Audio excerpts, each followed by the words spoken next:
ദേശീയ അവാർഡ് ജേതാവ് ഫാത്തിമ അൻഷി.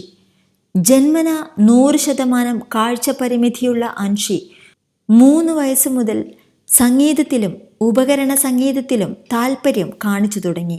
2ാം ക്ലാസ് മുതൽ കലോത്സവങ്ങളിൽ വിജയിച്ചു വരുന്ന അൻഷി തുടർച്ചയായ 5 വർഷങ്ങളിൽ സ്പെഷ്യൽ സ്കൂൾ കലോത്സവത്തിൽ ശാസ്ത്രീയ സംഗീതത്തിലും ഉപകരണ സംഗീതത്തിലും വിജയിച്ചു വരുന്നു. 2018, 2019 എന്നീ വർഷങ്ങളിൽ സംസ്ഥാന സ്കൂൾ കലോത്സവത്തിൽ ശാസ്ത്രീയ സംഗീതത്തിൽ മികച്ച വിജയം കൈവരിച്ചു. പന്ത്, അഡ്വാൻസ് എന്നീ സിനിമകളിൽ പിന്നണി പാടാൻ അവസരമുണ്ടായി. ദർശന TV കുട്ടിക്കുപ്പായം ഷോയിലെ സെമി ഫൈനലിസ്റ്റും കൈരളി TV കുട്ടിപ്പട്ടുറുമാൽ ഷോയിലെ ഫൈനലിസ്റ്റുമാണ് അൻഷി. ബാംഗ്ലൂർ ആസ്ഥാനമായി പ്രവർത്തിക്കുന്ന the project vision, project shelter എന്നീ അന്താരാഷ്ട്ര സംഘടനകളുടെ നാഷണൽ അംബാസിഡർ കൂടിയാണ് അൻഷി. 14ഓളം വിദേശ ഭാഷകൾ പഠിച്ചു വരുന്നു. സംഗീതത്തിൽ അസാമാന്യ കഴിവുകൾ പ്രകടിപ്പിക്കുന്ന അൻഷി സാങ്കേതിക വിദ്യ മികച്ച രീതിയിൽ ഉപയോഗിക്കുന്നു. നിരവധി പാട്ടുകൾക്ക് സ്വന്തമായി സംഗീതം ചെയ്തിട്ടുണ്ട്. കൂടാതെ OM കരുവാരക്കുണ്ടിൻ്റെ വരികൾക്ക് സംഗീതം നൽകി കുട്ടിപ്പട്ടുറുമാൽ ഷോയിൽ പാടാനുള്ള ഭാഗ്യവും ലഭിച്ചു. യേശുദാസ്, ചിത്ര ഉൾപ്പെടെയുള്ള നിരവധി പ്രമുഖരിൽ നിന്നും പുരസ്കാരം ഏറ്റുവാങ്ങാനുള്ള അവസരമുണ്ടായി. കേരള ഗവൺമെൻറ്റിൻ്റെ പ്രഥമ ഉജ്ജ്വല ബാല്യ അവാർഡ് ജേതാവും കൂടിയാണ് അൻഷി. 2019 കൈരളിയുടെ ഇശൽ ലൈല അവാർഡ് ദുബായിൽ വെച്ച് മെഗാസ്റ്റാർ മമ്മൂട്ടിയുടെ കയ്യിൽ നിന്നും ഏറ്റുവാങ്ങാൻ അവസരമുണ്ടായി. മഴവിൽ മനോരമയുടെ ബിഗ് സല്യൂട്ട് പ്രോഗ്രാമിലെ ബെസ്റ്റ് പെർഫോമർ അവാർഡ് നേടാൻ കഴിഞ്ഞു. 2020-21 SSLC പരീക്ഷ കമ്പ്യൂട്ടറിൻ്റെ സഹായത്തിൽ സ്വയം എഴുതി ഫുൾ A+ നേടി ചരിത്രത്തിൻ്റെ ഭാഗമായി.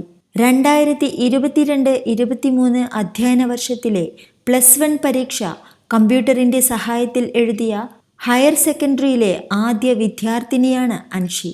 കേന്ദ്ര സാമൂഹ്യനീതി ശാക്തീകരണ മന്ത്രാലയത്തിൻ്റെ 2022 ശ്രേഷ്ഠ ദിവ്യാംഗ് ബാലികാ പുരസ്കാരം ദിവ്യാംഗ ദിനമായ ഡിസംബർ 3 രാഷ്ട്രപതി ശ്രീമതി ദ്രൗപദി മുർമുവിൽ നിന്ന് ഏറ്റുവാങ്ങി. 2023-24 +2 പരീക്ഷ കമ്പ്യൂട്ടറിൽ എഴുതി 99.16% മാർക്കോടെ ഉന്നത വിജയം കരസ്ഥമാക്കി അൻഷി ചരിത്രത്തിൻ്റെ ഭാഗമായി. അടുത്തിടെ സംസ്ഥാന ഹയർ സെക്കൻഡറി വിഭാഗത്തിൽ ബെസ്റ്റ് NSS വോളണ്ടിയർ അവാർഡ് ലഭിക്കുകയുണ്ടായി. യൂണിവേഴ്സിറ്റി തലത്തിൽ കമ്പ്യൂട്ടറിൽ പരീക്ഷ എഴുതിയ ആദ്യ വിദ്യാർത്ഥി കൂടിയാണ് അൻഷി. ഇപ്പോൾ തിരുവനന്തപുരം ജില്ലയുടെ PWD ഐക്കണായും തിരഞ്ഞെടുക്കപ്പെട്ടു. 2024 സംസ്ഥാന സർക്കാർ ഉന്നത വിദ്യാഭ്യാസ വകുപ്പിൻ്റെ മികച്ച NSS വോളണ്ടിയറായി അൻഷി തിരഞ്ഞെടുക്കപ്പെട്ടു. അങ്ങനെ നാഷണൽ NSS അവാർഡിന് നോമിനേഷൻ ചെയ്യുന്ന ആദ്യ ഭിന്നശേഷി വിദ്യാർത്ഥി എന്ന പ്രത്യേകതയും അൻഷിക്കുണ്ട്. അന്തർ സർവകലാശാല മത്സരത്തിൽ ചെന്നൈയിൽ നടന്ന ദക്ഷിണ മേഖല യൂണിവേഴ്സിറ്റി മീറ്റിൽ കേരള സർവകലാശാലയ്ക്ക് വേണ്ടി വിജയം കൈവരിച്ചു. 2025 ഉത്തർപ്രദേശ് അമിറ്റി യൂണിവേഴ്സിറ്റിയിൽ നടന്ന ദേശീയ മത്സരത്തിൽ western group song, cultural procession എന്നിവയിൽ ഫസ്റ്റ് പ്രൈസ് നേടാൻ കഴിഞ്ഞു.